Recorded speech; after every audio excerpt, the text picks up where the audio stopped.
여러분, 요즘 뉴스 보면 진짜 무섭죠? 유럽은 가스비가 폭등해서 공장이 멈추고 있다고 하고, 우리 주변 아시아 나라들도 LNG, 그러니까 액화 천연가스를 제때 확보 못해서 발을 동동 구르고 있다는 소식이 연일 쏟아지고 있거든요.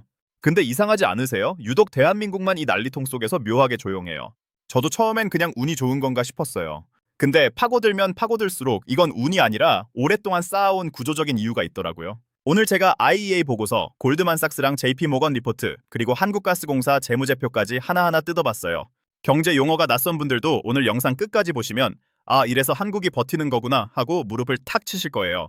그리고 한 가지 더, 이 위기 속에서 오히려 엄청난 기회를 만들어내고 있는 산업들도 같이 짚어드릴 거예요. 지금 이 구조를 모르면 남들이 공포에 질려 도망칠 때 기회를 놓치고 나중에 뒤늦게 들어가서 고점에 물리는 비극이 생길 수 있거든요. 자, 그럼 시작해볼게요. 1. 지금 전 세계 가스 시장 뭐가 문제냐면요. 자, 먼저 지금 세계에서 무슨 일이 벌어지고 있는지부터 짚어볼게요. 2026년 기준으로 전 세계 천연가스 수요는 작년보다 약 2% 이상 더 늘어날 거라고 전망되고 있어요. 2%가 작아 보이죠? 근데 전 세계 에너지 시장에서 2%는 어마어마한 양이에요. 특히 중국이랑 동남아시아 신흥국들이 산업을 키우면서 가스를 블랙홀처럼 빨아들이고 있거든요. 문제는 수요는 느는데 공급이 불안하다는 거예요. 가장 결정적인 게 중동 문제예요. 전 세계 LNG 공급량의 무려 20%를 담당하는 나라가 카타르인데, 이 카타르에서 배를 내보내려면 호르무즈 해협이라는 좁은 바닷길을 통과해야 해요. 그런데 중동에서 지정학적 긴장, 쉽게 말해 분쟁이나 전쟁 위기가 고조될 때마다 이 길이 막힐 수 있다는 공포가 현실이 됐어요.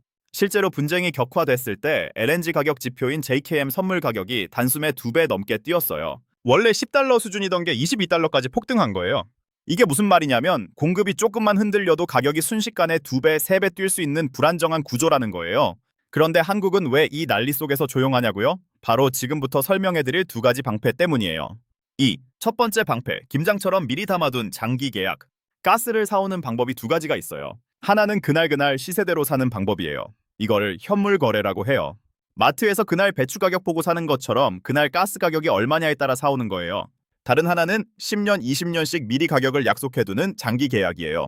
쉽게 말하면 이런 거예요. 가을에 배추 가격이 폭등하기 전에 미리 농가랑 계약해서 우리 배추 한 포기에 1,000원씩 1년 내내 주기로 해요 라고 약속해두는 거죠. 나중에 배추가 10,000원이 돼도 나는 계속 1,000원에 사올 수 있는 거예요. 우리나라 가스 도입의 80%가 바로 이 장기 계약으로 채워져 있어요. 김장을 대량으로 담아두면 겨울 내내 배추 가격 걱정 안 하는 것처럼 한국은 이미 수년치 가스를 안정적인 가격에 확보해뒀어요. 그리고 이 장기 계약의 핵심이 하나 더 있어요. 가격이 LNG 현물 시세가 아니라 유가, 즉 원유 가격에 연동돼 있다는 거예요. 가스 현물 가격이 아무리 폭폭해도 원유 가격이 상대적으로 안정적이면 우리가 실제로 사오는 단가는 크게 오르지 않아요. 남들이 비명을 지를 때 한국이 묘하게 조용한 첫 번째 이유가 바로 이거예요. 3. 두 번째 방패, 미수금이라는 눈물겨운 완충 장치. 그런데 여기서 또 궁금증이 생기죠. 그래도 가스 도입 가격이 좀 오르면 우리 집 가스 요금 고지서도 올라야 하는 거 아닌가? 근데 왜 이렇게 안 오르지? 여기에 한국가스공사만이 가진 아주 독특한 제도가 있어요. 바로 미수금이에요. 어렵게 들리시죠? 쉽게 설명해 드릴게요.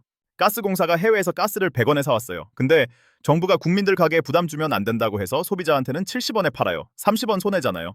보통 기업이면 이러면 바로 적자 나고 망하겠죠. 근데 가스공사는 이 30원을 나중에 가스 요금 올려서 받을 돈이라고 보고 회계장부에 그냥 손해가 아니라 자산으로 기록해둬요. 이게 바로 미수금이에요.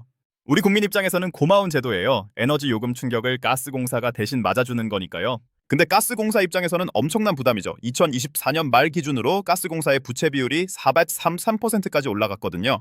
부채 비율 100%도 높다고 하는데 433%면 어마어마한 수준이에요. 그런데 지금 이 숫자가 줄어들기 시작했어요. 누적 미수금이 약 14조 원에서 13.8조 원으로 감소세에 접어들었고 부채 비율도 397%대로 내려오기 시작했어요. 이게 왜 중요하냐고요? 지금부터 설명해 드릴게요. 4. 왜 전문 투자자들은 지금 가스공사를 주목하냐면 뉴스만 보면 가스공사는 빚더미에 올라앉은 망하는 회사처럼 보여요. 근데 정작 기관 투자자들, 이른바 스마트 머니라 불리는 전문 투자자들은 지금 다른 계산기를 두드리고 있어요. 피자 비유로 설명해 드릴게요. 피자를 8조각으로 나눴을 때보다 4조각으로 나눴을 때 한 조각이 훨씬 크잖아요. 가스공사가 부채를 줄이고 재무 건전성을 회복하는 건 이 피자 조각의 가치를 키우는 과정이에요. 부채 비율이 400% 밑으로 내려왔다는 건 러시아 우크라이나 전쟁 이전의 재무 체력으로 돌아가기 시작했다는 신호예요. 지금은 빚이 많아 보이지만 정부가 요금을 단계적으로 올려주면 이 미수금이 빠르게 회수되는 구조거든요. 뉴스만 보는 사람은 공포에 도망치고 구조를 아는 사람은 이때 담는 거예요. 오, 조선업이 왜 갑자기 떡상하냐고요? LNG선 때문이에요. 자, 이제 진짜 돈 얘기를 해볼게요. 천연가스 대란이 일어나면 가스비만 오르는 게 아니에요. 가스를 실어 나르는 배, 즉 LNG 운반선의 가치가 엄청나게 뛰게 돼요. 왜냐하면 지금 전 세계가 가스 공급 노선을 중동에서 북미나 호주 쪽으로 바꾸려고 하거든요. 노선이 길어지면 배가 훨씬 많이 필요하죠. 근데 이 LNG선 아무나 만들 수 있는 게 아니에요. 페라리 엔진 같은 수요는 넘쳐나는데 정작 이 차에 기름을 넣어줄 연료 호스가 빨대만 한 상황이라고 보시면 돼요. 그리고 이 빨대, 즉 LNG선을 제대로 만들 수 있는 기술력을 가진 나라가 사실상 대한민국밖에 없어요. 우리나라 조선 3사가 전 세계 LNG선 수주를 독식하다시피 하고 있거든요. 실제로 2026년 초 LNG선 한 척 가격이 3,680억 원을 넘어서면서 사상 최고치를 경신 중이에요. 부르는 게 값이 되는 상황인 거죠. 이걸 전문 용어로 LNG선 슈퍼사이클이라고 불러요. 그리고 여기서 AI가 등장해요. 요즘 AI 얘기 많이 들으시죠? 챗GPT, 각종 AI 서비스들. 이런 AI를 돌리려면 데이터 센터라는 거대한 컴퓨터 건물이 필요해요. 그리고 이 데이터 센터 하나 돌리는데 어마어마한 전기가 들어가요. 태양광이나 풍력 같은 재생에너지만으로는 이 폭발적인 전력 수요를 도저히 감당할 수 없어요. 그래서 천연가스 발전이 다시 엄청난 주목을 받고 있어요. 가스 대란인데 가스 발전소를 더 지어야 하는 아이러니한 상황이 된 거예요. 발전소가 늘어나면 전기를 나르는 전력망도 새로 깔아야 해요. 이걸 전력망 현대화 사업이라고 하는데 지금 미국, 유럽 할 것 없이 전 세계에서 이 사업이 폭발적으로 터지고 있어요. 이 흐름을 정리하면 이렇게 돼요. 가스 대란, 에너지 안보가 중요해진다. 가스 기반 발전소를 더 짓는다. 전력망을 확충해야 한다. 변압기, 전력기기 수요가 폭증한다. 이 돈의 흐름을 이미 읽은 고수들이 효성중공업, HD 현대일렉트릭 같은 전력기기 회사들을 미리 담고 있었던 이유가 바로 이거예요. 미국과 유럽의 노후 변압기 교체 수요, AI 데이터 센터 전용 전력 솔루션 수요가 지금 동시에 터지고 있거든요. 7. 물론 리스크도 솔직하게 말씀드릴게요. 여기까지 들으면 당장 전부 투자하고 싶으실 수 있어요. 근데 저는 냉정하게 리스크도 같이 짚어드려야 해요. 세상에 100% 확실한 투자는 없으니까요. 첫 번째로 지정학적 리스크예요. 만약 중동 전쟁이 예상보다 빨리 끝나거나 휴전 협상이 진행되면 단기적으로 에너지 가격에 거품이 빠질 수 있어요.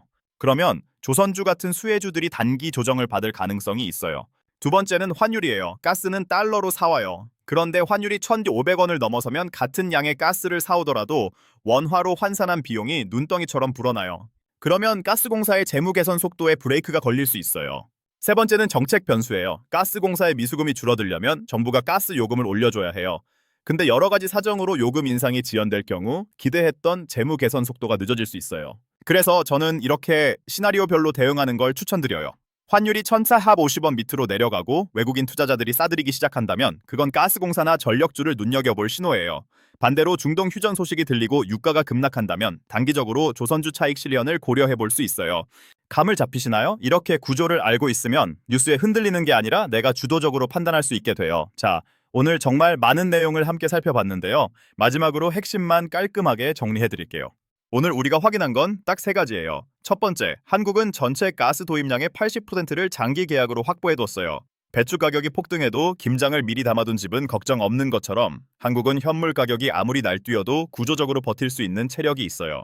두 번째, 미수금 제도가 우리 가계의 에너지 충격을 대신 흡수해주고 있어요.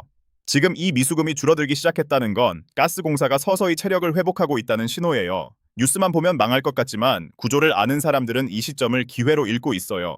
세 번째, 이 위기는 K조선과 전력 인프라 산업에 역대급 기회를 만들어내고 있어요. LNG선 슈퍼사이클은 지금 한창 진행 중이고 AI가 불러온 전력 수요 폭증은 전력 기기 산업의 르네상스를 열고 있어요. 결국 지금의 혼란은 진짜 위기이기도 하지만 동시에 구조를 아는 사람에게는 조용한 기회이기도 해요. 남들이 뉴스 보고 공포에 질려 있을 때 여러분은 오늘 이 구조를 이해했잖아요. 그게 이미 출발점이 다른 거예요. 투자는 항상 본인의 판단과 책임 하에 하셔야 하고 오늘 내용은 정보 공유 차원에서 말씀드린 거예요. 한 번에 몰빵하는 게 아니라 오늘 배운 시나리오별 흐름을 머릿속에 담아두시고 천천히 공부해 나가시는 걸 추천드려요.